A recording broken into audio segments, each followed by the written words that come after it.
साथियों, यहां एक और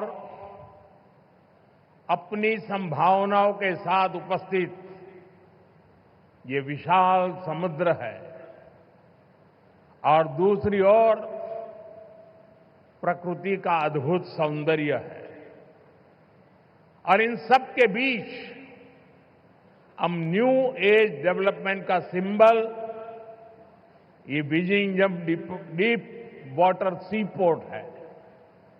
मैं केरला के लोगों को, देश के लोगों को बहुत बहुत बधाई देता हूं। സുഹൃത്തുക്കളെ, ഇവിടെ ഒരു ഭാഗത്ത് അപാരമായ സാധ്യതകളുള്ള വിശാലമായ സമുദ്രം, മറുഭാഗത്ത് പ്രകൃതി സൗന്ദര്യം വാർന്നൊഴുകുന്ന വിവിധ പ്രദേശങ്ങൾ.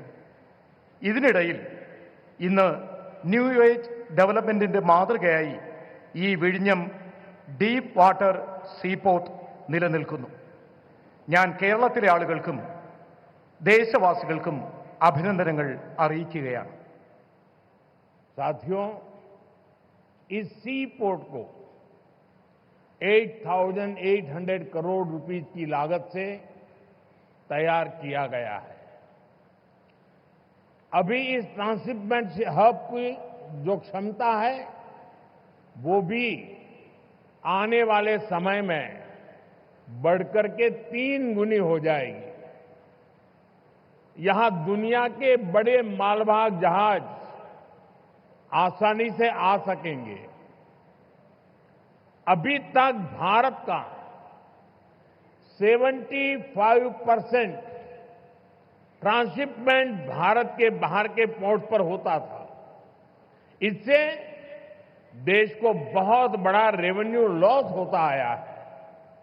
ये परिस्थिति अब बदलने जा रही है। अब देश का पैसा देश के काम आएगा। जो पैसा बाहर जाता था वो केरला और विजिंगम के लोगों के लिए नई इकोनॉमिक अपॉर्चुनिटी लेकर आएगा। സുഹൃത്തുക്കളെ, 8,800 കോടി രൂപ മുതൽ മുടക്കിയാണ് ഈ പോർട്ട് ഇവിടെ സ്ഥാപിച്ചത്. ഇപ്പോൾ ട്രാൻസ്ഷിപ്മെന്റ് ഹബ് നിലവിലുള്ള ക്ഷമതയിൽ നിന്നും വരും കാലത്ത് 3 ഇരട്ടിയായി വർദ്ധിപ്പിക്കും. അതിലൂടെ ലോകത്തുള്ള വലിയ വലിയ ചരക്ക് കപ്പലുകൾക്ക് വളരെ വേഗത്തിൽ ഇവിടെ എത്തിച്ചേരാനാകും. ഇതുവരെ 75%-ലധികം ട്രാൻസ്ഷിപ്മെന്റ് ഭാരതത്തിന് പുറത്തുള്ള പോർട്ടുകളിലാണ് നിലനിന്നിരുന്നത്. ഇതിലൂടെ രാജ്യത്തിന് വളരെയധികം സാമ്പത്തിക നഷ്ടം ഉണ്ടാകുമായിരുന്നു. ഈ കാരണത്തിന്, ഈ പരിസ്ഥിതിക്ക് ഇനി മാറ്റം കൊണ്ടുവരും. ഇനി രാജ്യത്തിന്റെ പൈസ നമുക്ക് തന്നെ പ്രയോജനപ്പെടും. പുറത്തേക്ക് ഒഴുകിയിരുന്ന പണം അത് കേരളത്തിനും വിഴിഞ്ഞം പോർട്ടിനും അതിലൂടെ ജനങ്ങൾക്കും പുതിയ സാമ്പത്തിക സുസ്ഥിരത കെട്ടിപ്പടുക്കുന്നതിന് പ്രയോജനപ്പെടും.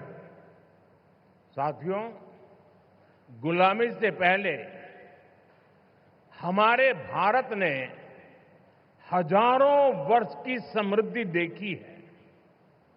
एक समय में ग्लोबल जीडीपी में मेजर शेयर भारत का हुआ करता था।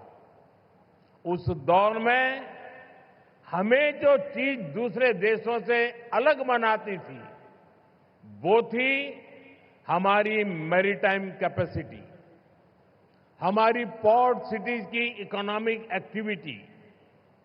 केरला का इसमें बड़ा योगदान था। സുഹൃത്തുക്കളെ, ഭാരതം സ്വാതന്ത്ര്യം നേടുന്നതിന് മുൻപ് ആയിരക്കണക്കിന് വർഷം നമ്മുടെ ഭാരതം സമൃദ്ധ ഭാരതമായിരുന്നു. ഒരു കാലത്ത് ഗ്ലോബൽ GDPയുടെ മുഖ്യ പങ്കും ഭാരതമാണ് സംഭാവന ചെയ്തിരുന്നത്. ഇതിനിടയിൽ മറ്റ് രാജ്യങ്ങൾ ഇതിൽ നിന്നും വ്യത്യസ്തമായി.